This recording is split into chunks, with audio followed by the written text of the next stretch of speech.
also ready to tell my story. Paimon calls dibs! Paimon first! Please, go ahead. Okay, here goes. Once upon a time, there was an evil researcher who went into the mountains and did a crazy experiment on Whopper flowers to transform their appearance. After a lot of pain and suffering, the Whopper flowers finally took on a human form. Then they stood by the side of the mountain to wait for unsuspecting bypassers. To whoever spoke to them, they would ask them questions such as, "Who am I? Who are you?" If the bypasser got the wrong answer, the last sound they'd make would be a yelp before the Whopper flower ate them alive in one bite.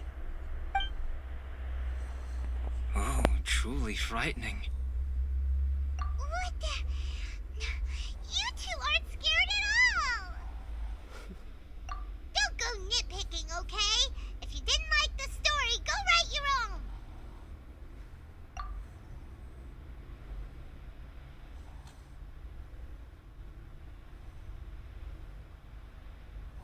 In other words, the Whopper flowers would ambush and then completely replace their victims.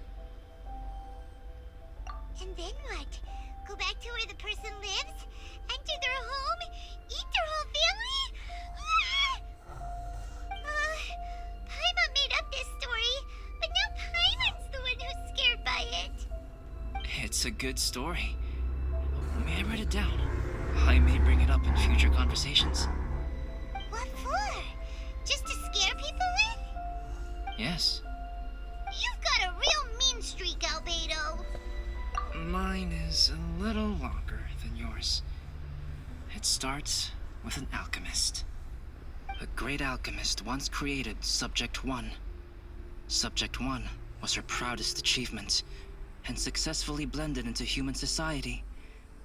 No one ever would have thought that this friend of theirs was in fact a synthetic human. However, unbeknownst to Subject 1, the alchemist had tried the same experiment many times before he had come into being. Some of the rejects from failed experiments had been discarded, but had not died. Subject 2 was one such failed experiment. He was swallowed by a great dragon that came to rest upon a snow-swept mountain.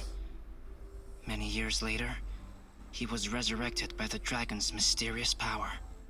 He saw all kinds of people on the mountain, including Subject 1, who had somehow miraculously blended in among them. Never in Subject 2's wildest imagination had he thought it possible for experimental life forms such as they to deceive everyone so successfully. He saw the way humans accepted Subject 1 as a friend, witnessed their affection as they addressed him by name. This was what Subject 2 wanted. Now, all that Subject 2 desired was to replace Subject 1 and take the joy of his existence for himself. This is giving Paimon the chills. So scary. Subject 2 began to unfold his plan. He stole Subject 1's books and notes and studied all that Subject 1 had learned from the alchemist. Subject 2 was highly intelligent, and he learned quickly. He changed his face into an exact replica of Subject 1's face. Then, he found a plant with mimicry capabilities and transformed it using dragon blood and alchemy. And so, not only did Subject 2 transform his own appearance to perfectly match that of Subject 1, he also created a third entity, Subject 3. What? There's 3 of them now? But Subject 2 wanted to become a perfected human. So, he erased a mark in both his and Subject 3's necks. For these marks were symbols of imperfection. In my view, it was probably a subconscious act, an instinct. He so desperately craved to become a perfect human being that he forgot something. Human beings are defined by their flaws. Subject 2's plan was meticulously crafted. Subject 3 would draw Subject 1's attention. After Subject 1 disposed of Subject 3, he would assume the threat had now disappeared and would let his guard down. The next moment that Subject 1 was alone, Subject 2 would make his move. He would eliminate Subject 1 and become the only one remaining. He would secretly replace the Subject 1 of everyone's memories and inherit his identity, residence, clothing, sword, name, and friends. People would have no idea that the individual they knew had become somebody else from one day to the next. This is way too scary. Paimon's never gonna be able to trust anyone again. But just before Subject 2 could carry out his plan, a unique stranger entered the mix. Subject 2 tried to make contact with this person, but found that they could somehow sense he was different from Subject 1. What's wrong? Are you scared? What happened then? What happened to the stranger? He became a new stage in Subject 2's plan. One more person that Subject 2 had to dispose of. It's as if there were 3 identical roses in a garden. Only one of the 3 was a fine specimen, while the other 2 were defective specimens that bore poisonous thorns. In all the world, only the gardener who tended to them could tell which was the good specimen. People do not like poisonous plants. Only a perfect rose can fetch a high price. If the inferior specimens wanted to conceal the fact of their worthlessness, they would have to take the gardener out of the picture, using their poisonous thorns. This is exactly what Subject 2 was thinking. So, he hid in the shadows and waited patiently. Maybe soon, he would get his chance to become truly human.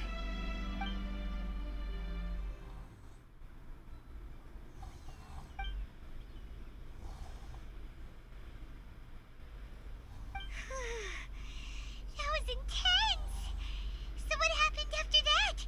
Did Subject 2's plan succeed? Paimon can't bear thinking about it. Fortunately, it is just a story. And even in this story, Subject 2 did not succeed. But you can never let your guard down on Dragonspine. Monsters mutated with Durin's power and blood are also creatures of Rhine-Daughter, just like me. You must beware of all such creatures. I'm glad to hear that. It's okay. I know what I am. You and I are both different, so there is no need for me to hide the truth from you. The only thing is that sometimes, when I think about how mighty the power of alchemy is, I feel so small. As beings who set foot in this world, how arrogant are we in desiring to control our destiny, and in desiring to create? Is creation an arrogant act, traveler? If not, why do we call the ones that created us and control us gods? If it is, then what qualifies us to call ourselves creators? How far must we take our reverence and respect, and what purpose does it serve?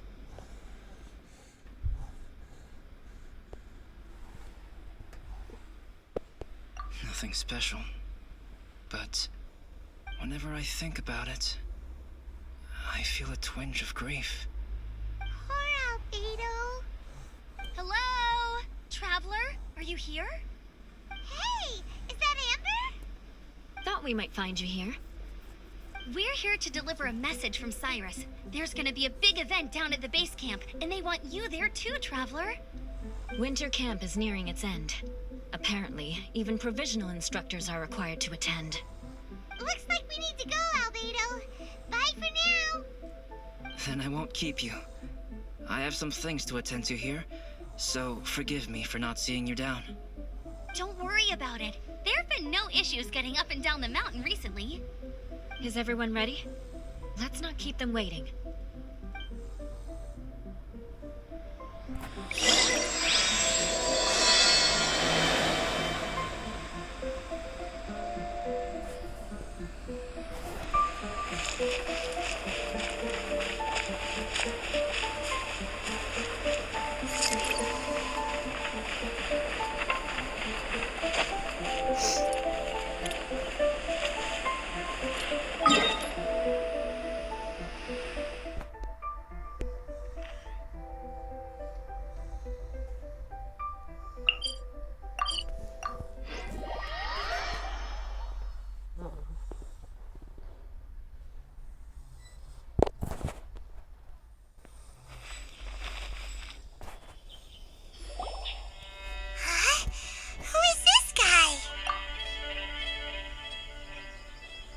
Allow me to introduce Jorserf. He's Joel's father. Dad, this is that traveler I was telling you about. The traveler's helped me out loads in the past, and this time we even built a snowman together. Joel has told me everything about you. I can't thank you enough. Wow! This is amazing! Wait a second. Why is Cyrus discreetly wiping tears away? And what is Pallad doing here? Pallad is the hero of the hour this time.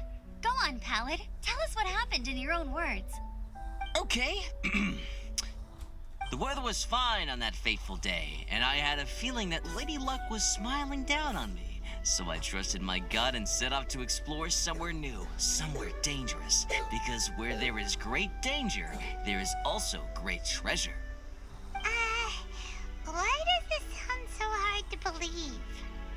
But I had only been away from the group for a short while when I fell down a slope and just started rolling. Uh-oh. Did my bad luck rub off on him when we ran into each other on the mountain? The place I fell to was somewhere I didn't recognize, and I'd sustained a few injuries. I remember thinking to myself, this is the worst luck I've ever had in my whole life. Then I met Jorserf. He'd heard the sound of me falling and came out to see what was going on. Huh? Wow! So it was completely by chance then! I thought he must have been someone from the Adventurers Guild here for the event, but after a few words of conversation, it was clear that he was having memory problems. He didn't even know his own name. The temperature was freezing, and there was no time to deal with all that there and then, so I convinced him to come back to the camp with me and figure everything else out after we got there. We got back to the camp, ran into Joel, and the moment he saw him, he froze for a second with this completely stunned expression on his face, and then he started crying out, "Dad! Dad!" That's when Jorserf suddenly started to remember. My memory has still not fully recovered, but Joel and his mother, they are the only ones that I will not, no, that I cannot forget. Daddy. Daddy's right here, Joel. Daddy's right here. Jorserf, don't you remember anything else at all? The poor princess? Feeding the foxes? I'm sorry. I have no recollection. Maybe it's because of the head trauma. I'm not sure. I woke up and found myself covered in blood. My things were gone, and there was nothing to indicate who I was or how I got there. I crawled into a cave and settled in for a slow recovery. After my legs and feet were a little better, my hunting skills were what kept me alive. Dad, I was so worried about you. I'm all right now, Joel. Oh, don't cry. Daddy's not going anywhere. I'm here to stay. Oh, this is good. This is good. You know what, though? I definitely think my luck got worse after running into Benin on that mountain. I knew it. I just... No. I just meant if it weren't for you, there's no way I ever would have run into Jorserf on a mountain this huge. Besides, we got back safely, didn't we? So don't blame yourself. Maybe sometimes miracles can only happen when you get just unlucky enough. Pallad. When did you become such a smooth talker, huh? Huh? Am I? I was just telling the truth. Oh, yeah. I want to say thank you to the Traveler, Uncle Cyrus, Auntie Eula, and Auntie Amber. Thanks, everyone. You all helped look after me, and I will always remember it. But I guess I can't take the snowman with me, or it'll melt once it leaves Dragonspine. It's such a shame. Oh, I can help with that. One moment. Huh? Eula?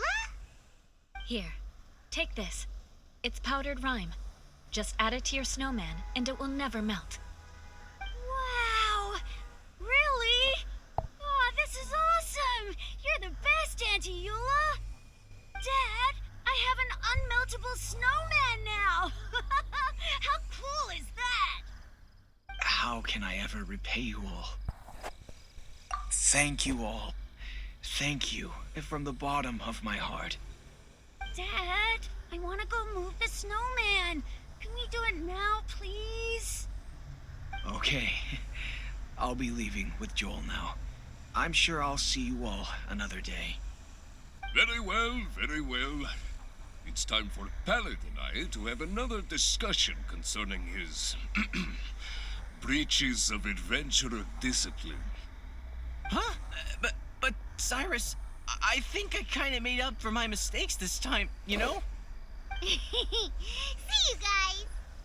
Oh, I made this for you and Amber. Think of it as a winter souvenir. Aw, are you sure? This must be really important to you. Come on now, just take it. No need to make such a fuss. Wow. Now our snowman won't melt either. Great! You're welcome. Just keep it. That's all I ask. Amber and I have some business to attend to now. See you later. See you!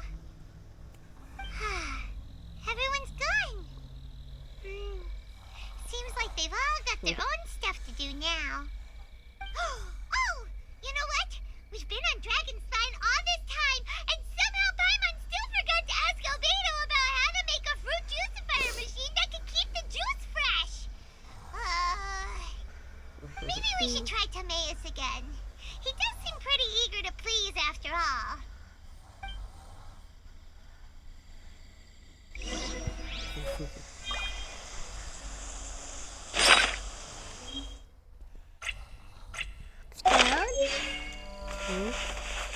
I'm going to start it. You see a snowman? Yeah, you just start the snowman. The snowman. Snowman.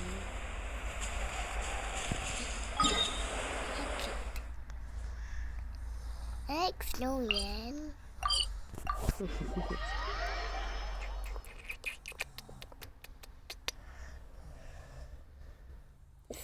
Dora the neck.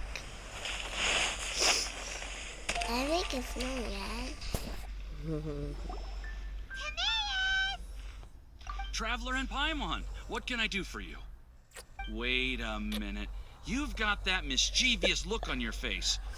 Oh, you're not still thinking about that ridiculous juicer thing, are you? Timaeus, will you help us?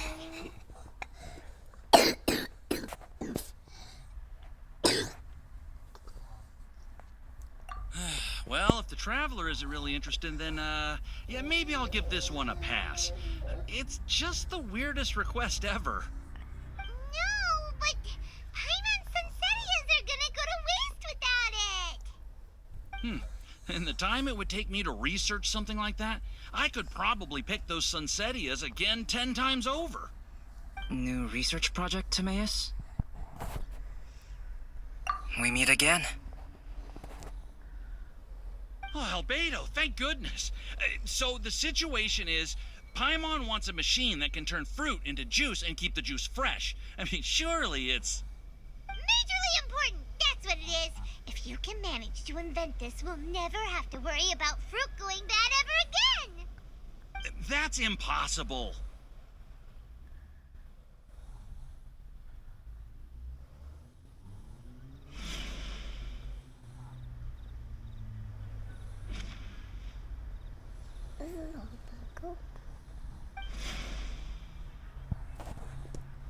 Turning fruit into juice is not hard, but keeping it fresh is more difficult.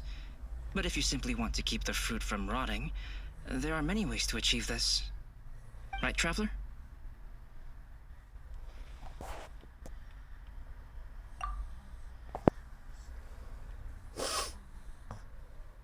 What about his neck? What's wrong? Is there something on my neck? From the look on your face, it's as if you thought I just played a practical joke on you that was in exceedingly poor taste.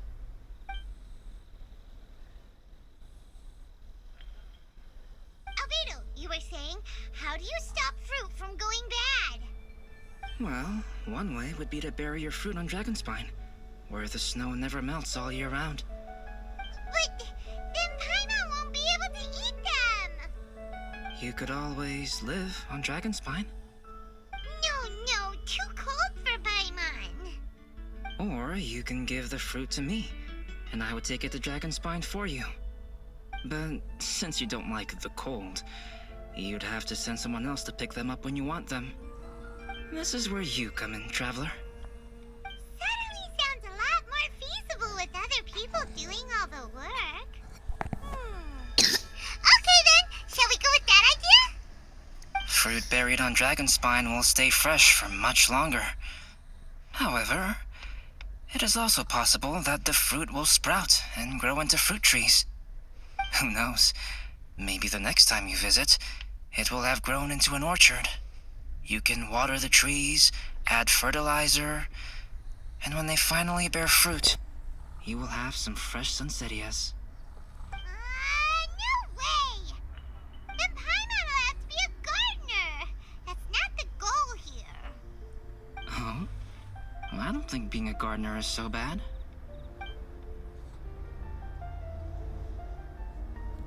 The girl.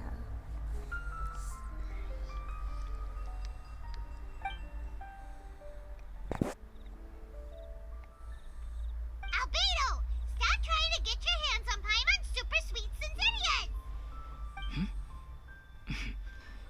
It bothers you, does it? Of course it bothers Paimon. They are the rarest, super duper sweetest Synthetias ever. And they're not for you. Okay, but they're just Sunsettias.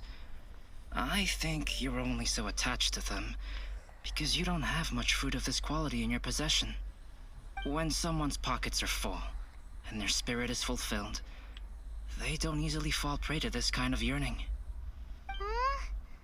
Really? It's only get one Jeekers.